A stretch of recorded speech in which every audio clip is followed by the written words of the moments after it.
So when it comes to actually making your business more sustainable, there are many different ways in order to do that. So I'm just going to share some practical ideas and solutions for various different businesses. And again, it'd be great to hear any ideas that you might have as well, or things that you might be doing as well. So here's a big long list of different things, and some of these featured in your answers as well, that when we asked you when registering. So simple things like switching off devices at the wall instead of leaving them on standby. That could be something that we can all do at home. It doesn't have to be something we just do on holiday. But it's really interesting that actually visitors, when they go away on holiday, and I'm going to say we, and I don't mean myself on everything like this, but sometimes, we're on holiday and we treat the place different than we would treat the place at home. For example, we might have a longer shower because we're paying for it. We might have only use the towel once. How often do you only use the towel once at home? You just wouldn't. So actually, I actually say I don't do any of those things, but it's really interesting that how we go on holiday, and because we're paying a lot of the time a lot of money to go and do these have these holidays and have these experiences. But when it comes to accommodation, things like overuse of water, the towels, those kind of things are things that we it's been ingrained in us because we're paying that amount of money and we're having that holiday. Now, some hotels approach that by lots of signage and messaging, which can be really kind of negative and just off-putting as well.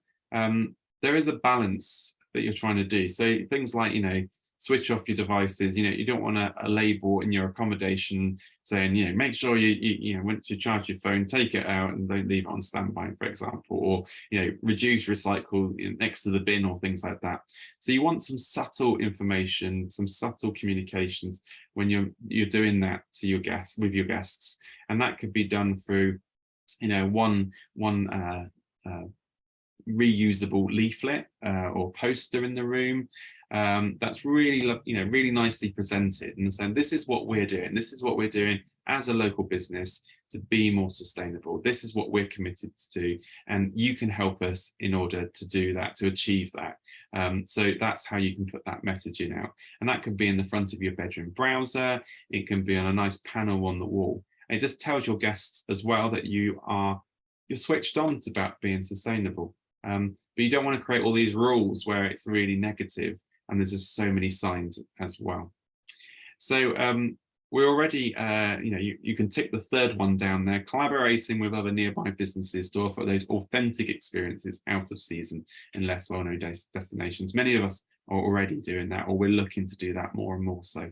So that's something, again, you can be communicating as well if you're not so already.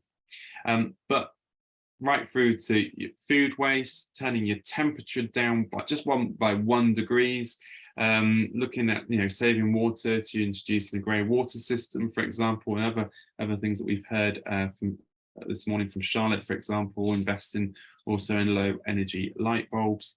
The list goes on. You can see I'm not going to go read through all of them there, but I think it's interesting just to spend some time now to look at what practical solutions we can all do just to offer that better sustainable tourism experience. For example, electric cars. My own experience. Just on Friday, I don't know if you know, but I do a scone making experience where I live across in Oxfordshire, and I had 2 American tourists who flew over from America. They stayed in Dublin. They got the ferry from the Irish coast over to near Fishguard, and then they got an electric car from Fishguard, and they went on holiday to Tenby, and then they came and did my experience, and then they were going up to North Wales. Now, at the moment with electric cars, you can't do much distance, so they were charging their car, having to go off to different places, different destinations in order to charge their car and then spend a lot of time. But I offered them, if they wanted to charge their car at my place, they could do. And we're hearing more and more of this, actually, especially with accommodation, to actually offer this as as a solution. Charge for it, you're not just going to, especially with the price of electricity at the moment, charge for it, but you just become another destination, a place. And actually, if hire companies are now giving out cars that are electric, and your guests might be using the hire company to come, or they might already have their own electric cars. Just by saying, if you want to charge a car, just a top up, what have you, it's 20-30 pounds, what have you. And here's this very long cable in order to do that, which they'll have obviously their own cable as well. So it's those kind of practical solutions. I once sat in a similar workshop to this, where I met an accommodation provider. So no, we had a big sign saying no electric, no electric charging of your car. We weren't going to do that. And I asked them, I said, well, why? She goes, oh no, because it's too expensive. And I said, well, why don't you charge for it then?